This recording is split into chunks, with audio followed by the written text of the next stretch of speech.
welcome to All the Ventures. So, we're gonna...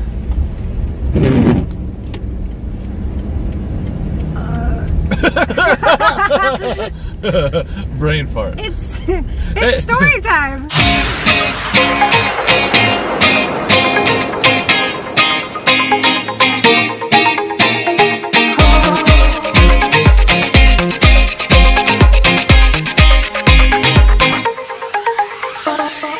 Hey everybody, we figured we need to document the story of our first day on the road. And how disastrous it was. As we said before in previous videos, that we've been living in this camper trailer for a little over 2 years now, and we finally decided, you know what, we got COVID, we have some money saved up, let's just go, let's do it. So we thought that we were all prepared until we got to the sway bar, the weight distribution system.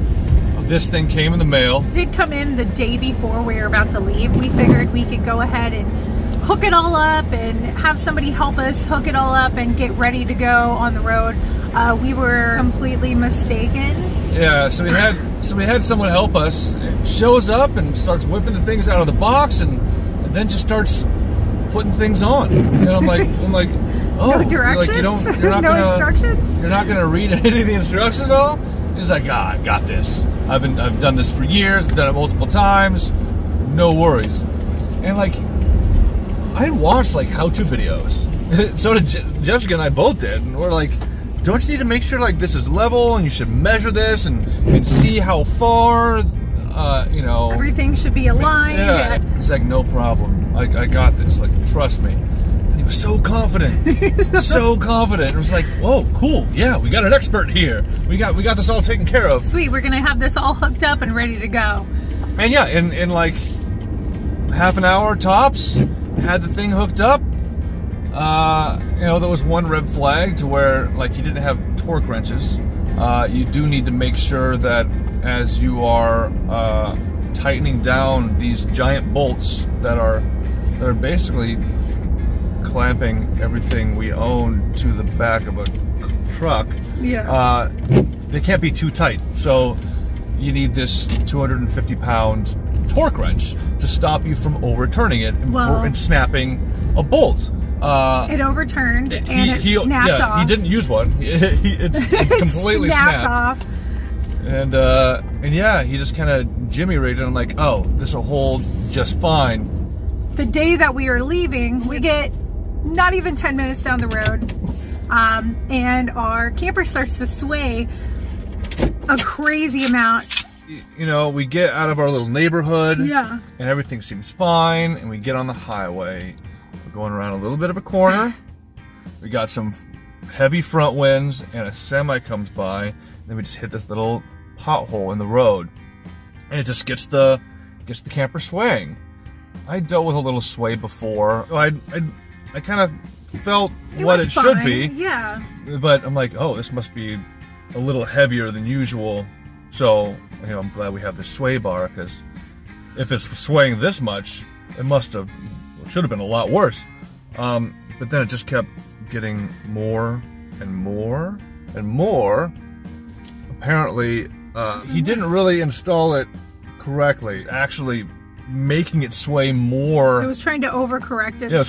Trying to overcorrect, exactly. And it would sway farther and farther each time. So how you can see the camper right now, this was completely to the side. I'm just like, and you could see directly all the cars in the back. Yeah, white knuckling the steering wheel, and I can see the look of, oh my god, this guy's gonna flip over from the guy behind me, because the camper's completely off to the side. You can't even see it in the back. Yeah, you can't see it at all. It's just like jackknifed off to the side, skidding next to the truck.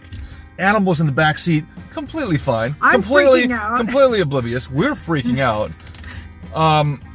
Because it had jackknifed, it slowly pulled us towards the guardrail, but, you know, I did what I was supposed to do, and you know, I was letting go of the gas, and it wasn't hitting the brake, and I was trying to turn with the turn, and eventually I didn't hit anything, surprisingly. Holy cow. And all of a sudden we're just like right next to the guardrail, going like 5 miles an hour down the road, everybody has like almost stopped behind us. There's no one around. Just like they were just like waiting for this train wreck. Yeah, we're still freaking out. I tell him, I'm like, we gotta go to the next exit. We gotta pull off the next exit. I'm freaking out. He's freaking out. Yeah, so but there's like an exit like 2 blocks away. Pull off the exit and get into a gas station parking lot.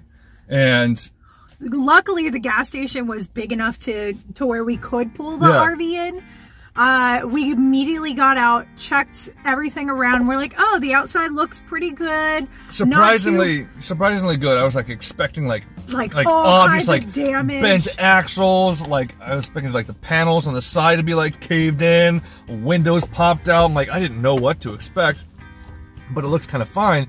So like, let's go see like. We gotta check out the inside. Let's go see the damage on the inside. And so Jessica's kind of leading, and I'm behind her. And as we kind of come around the corner of the camper, I noticed the tires are kind of. She knows the tires are a little or cracked or bent. They were like this.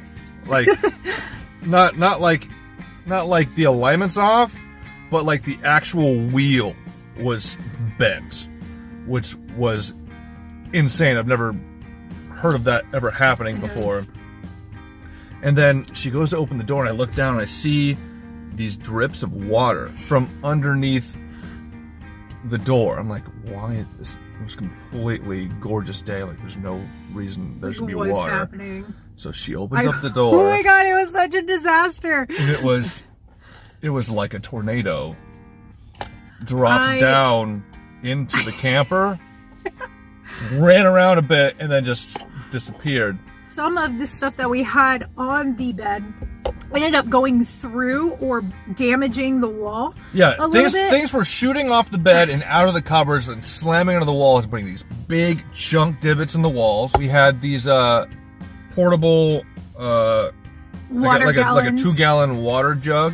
One of the cans that we had secure. You know, when your camper's moving that much, anything you do is going to rip open the cabinets anyway. So a can flew out. Yeah, a can flew out of the cabinet, slammed into the top of this water jug that we had laying nice and level and flat on the ground, and just burst it open. So there's like this 1-inch thick layer of water across the whole ground of our camper.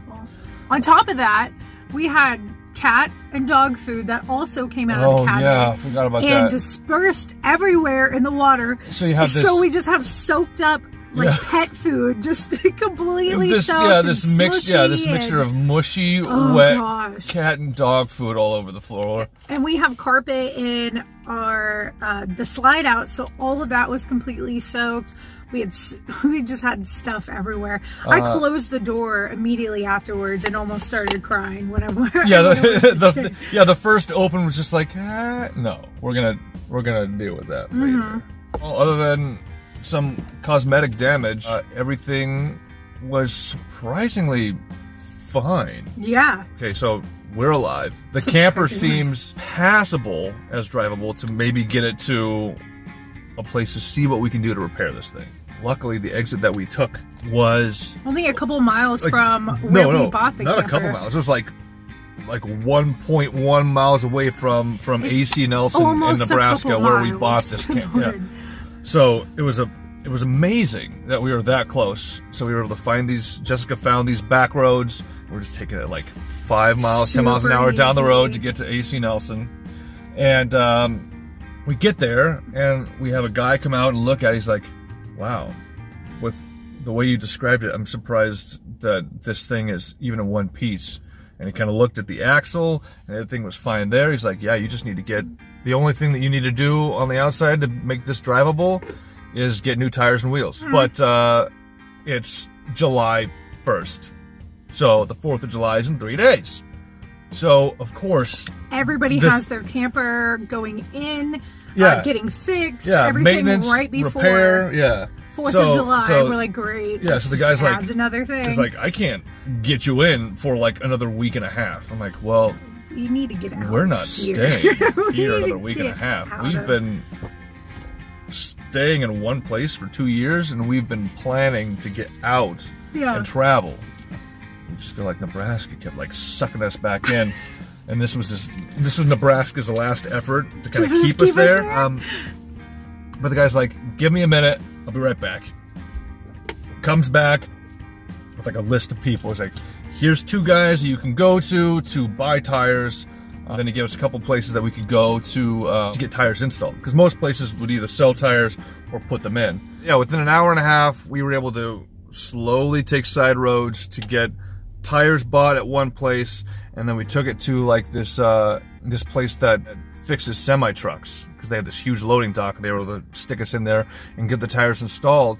To replace 2 of the tires and wheels, that we were out like only $250, which was for the amount the camper was moving, surprised. Yeah. But it was too late in the day for us to really get anywhere that we were planning on going. So we ended up finding a Walmart to stay at for the night. That was our very first overnight Walmart night. So very first night on the road was less than 10 miles from where we started. Like, in a Walmart parking lot with a broken camper. So we get to Walmart and we figured we'll just go ahead and clean everything.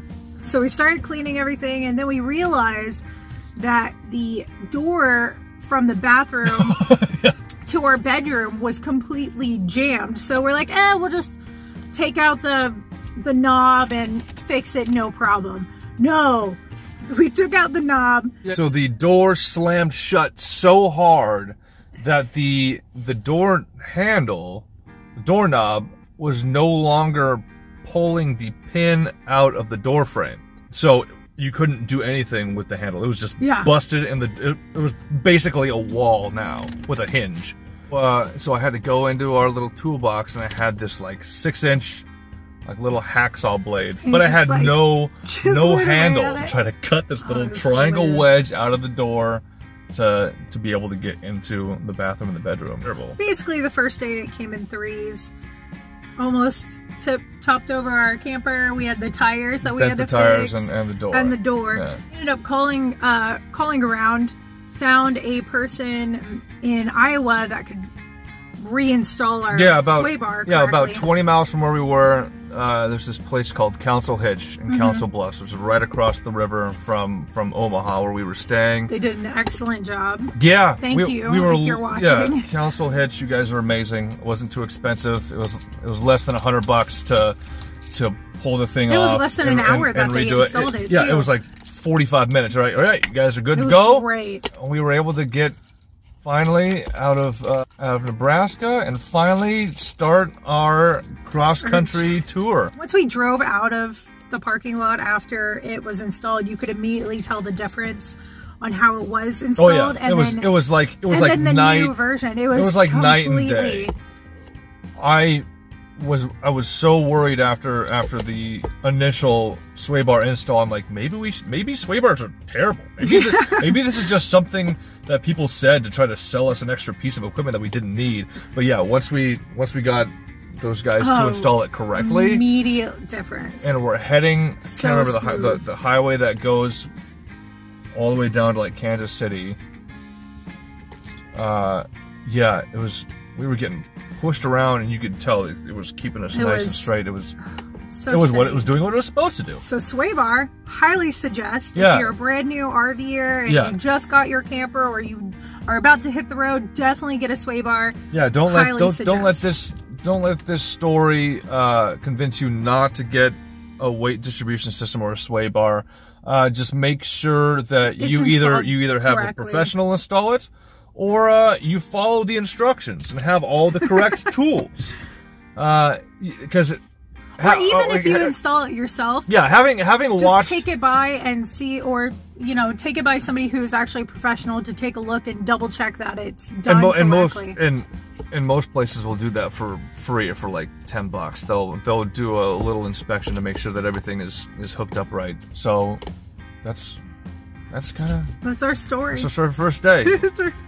All in all, it was more just like shock value and PTSD. We were only one day behind and only $350 in the hole. It could have been so much worse. The rest of the trip was a lot smoother than the first one, but there was still, things happening here and there. There'll be more stories to come. There was a few other times where we had a issue with a battery and escaping animals and yay. And right. then bugs. All the bugs. But yeah, that's our story for now. Hope you enjoyed it. And we're back. Yeah, you're supposed to capture everything. You can't just miss all the conversations with the amazing Starbucks employee. See how this video looks with all the driving shaking. It's a lot of shaking. Okay, so what am I in Fred Meyer? Earthquake! Yeah, that's not the most stable. It's not stable at all. Things. This is gonna be terrible. If you bounce with it, maybe. Continue on South 19th I don't for half a think. mile. Watch, I'll be straight, and then you'll be all wobbly. We'll see how this goes. I think It is too wobbly. I think we need to get a better mount. I think so too. Yeah. Go with the wobble. So you want me to just kind of shake myself to see if I can counteract? I don't. Did you just hear that? I don't know what direction I'm going. Take a right. Or left. Right. Does it even it out? We're just gonna have to repark. People. You can go. What? Those ones. You stop it. Oh my God. No one knows how to drive. Nobody knows how to drive.